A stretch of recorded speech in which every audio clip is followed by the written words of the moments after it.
Hey guys, today we have one of the hottest compact SUVs on the market, the 2021 Ford Bronco Sport. Now, I rarely talk about the design, but I must admit I love how the Bronco Sport looks. Maybe it's not as cool looking as the full-size model, but it is turning heads on the street. The Bronco Sport is based on the same platform as the Ford Escape and Lincoln Corsair, but according to Ford, it is far more off-road capable than those two models, so let's get the fully loaded Badlands trim for a spin and see how it drives.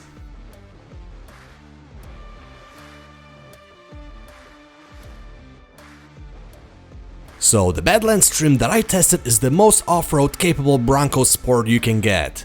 Compared to lower trim models, it gets unique suspension tuning with an extra inch of ground clearance, which is 8.8 inches, skid plates for the powertrain and fuel tank, and a torque vectoring rear differential which can send power to either of the rear wheels independently of each other for better traction.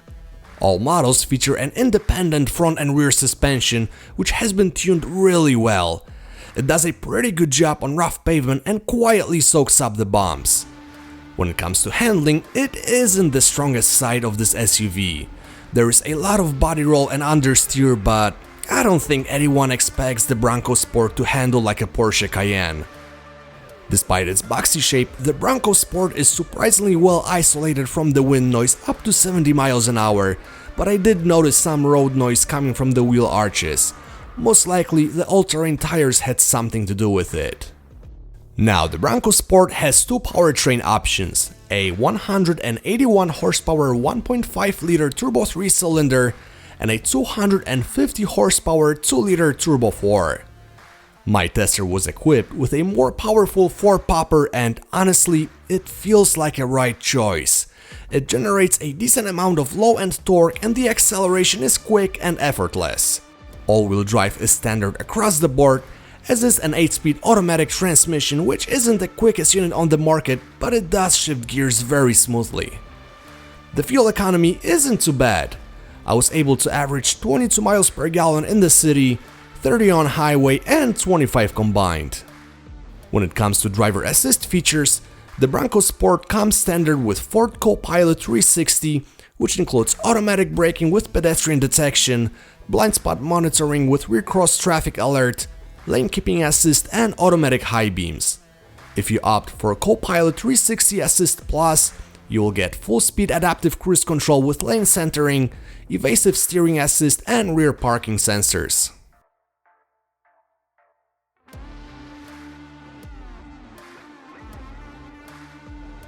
Alright, let's take a look inside the Bronco Sport. Now you can tell right away that Ford took a utilitarian approach when designing the interior, and it fits Bronco Sport's character perfectly. You also get a lot of useful storage solutions throughout the entire cabin. The material are decent quality and everything seems to be well put together. The infotainment system running Sync 3 is easy to use, intuitive and quick to respond. Plus, you get physical controls for the most common functions and HVAC, which is always nice to have. The front seats have a lot of padding and are comfortable.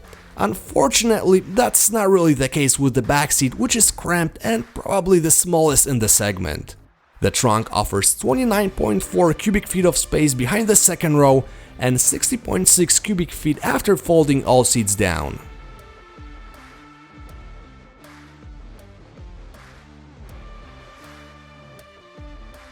The new Ford Bronco Sport is a surprisingly good compact SUV, and the best thing about it is that it doesn't feel as generic as other SUVs in the segment. Even if you're not gonna off-road it, it will do a great job as a daily driver.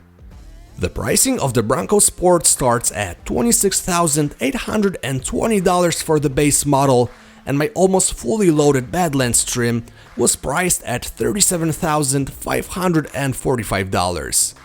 If you wonder how I would spec out my Bronco Sport, click the link in the description. Thanks for watching.